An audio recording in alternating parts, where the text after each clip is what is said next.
How can I stop listening to my inner critique? Feels like I'm always judging myself. Nothing is ever enough. I end up making choices that are harmful for me instead of the ones that serve me. Okay. So that's good awareness, right? You're aware that that's your pattern and that's what you do to yourself. So rather than basing your life on the voice in your head, which by this stage, if you've paid any amount of attention, we all know what the voice in our head is going to say. It is the same thing in slightly different variations, over and over and over again. What's the stats? 90,000 thoughts, I think, in a day. And I think 90 or 95% the same thoughts as yesterday and the last few days. That means nothing really original, right? Nothing is really that different. It's the same themes, the same story, the same patterns running. And rather than letting that be the authority in your life, and therefore you basing your life on that, interrupt that. Like, what is it that you would like to create for yourself? Or if it makes it easier, I'll give you a slightly more tangible example. A version of you, a future version of you that you are constructing, right? Like you're manifesting. Who is she or he, right? And what are the aspects of them? So if it's a certain level of health, physical, emotional, mental, it's a certain level of abundance, purpose, or any other area in your life, relationship, love, joy, peace, right? Adventure, whatever it is that you want. What would that future you say to your current situation or problem that you're facing? Like, how did he or she get there? How did she get there? That future you. Because she's already solved your problems, right? And sometimes I find that to be a useful exercise for myself when I lose myself in my head. Which is normally what happens, right? We lose ourselves in our heads, in our thoughts. And thoughts are not bad or evil. It's just that it's going to say what it wants to say. Normally based on fear or avoiding danger, right? Survival most of the time. So how can I stop listening to my inner critique? It's a choice. It's a conscious choice. And you've got a level of awareness where you realize, okay, I'm always judging myself and always saying something along the lines of never good enough. And that's not helping. It's like having a relationship with someone who's abusive and always talks down to you, right? If that inner critic was an external person, like an entity outside of you, if someone who's not you was to talk to you in that way, would you choose to listen to them?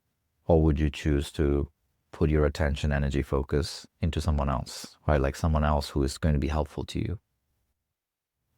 So you can externalize that even and make you the authority in your life rather than the voice in your head. Make the future you, or the future that you're calling forth, your advisor. Or if you want to go bigger than that, this is why we do it in our meditations. For me, my authority in my life is not my voice in my head, but my connection to the divine. You know, it's going to come to that, right? What is your higher self saying to you? What is your future self saying to you? What is your higher self saying to you?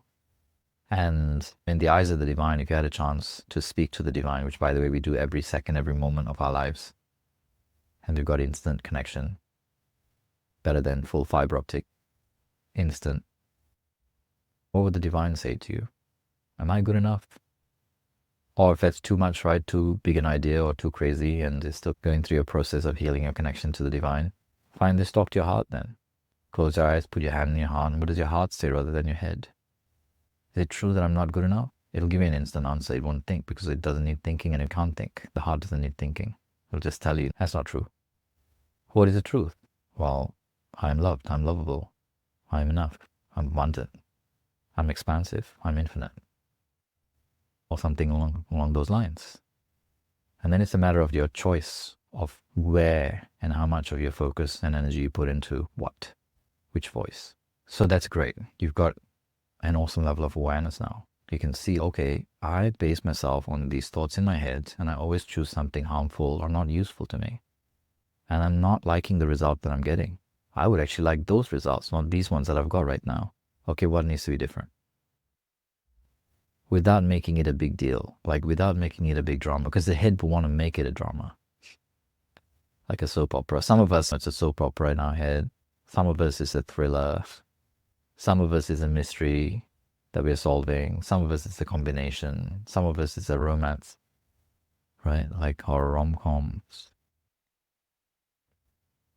Which one's running in your head? So, awareness, and then choosing, and then following through. Your actions match the decision that you make. So where you put your time and your focus, your energy, your attention, the steps that you take shows what you're committed to. Where you put your resources, your time, energy, money, focus, shows what you're committed to in your life. And the results that you have today is a reflection of what you're committed to or have been. And you can change it anytime.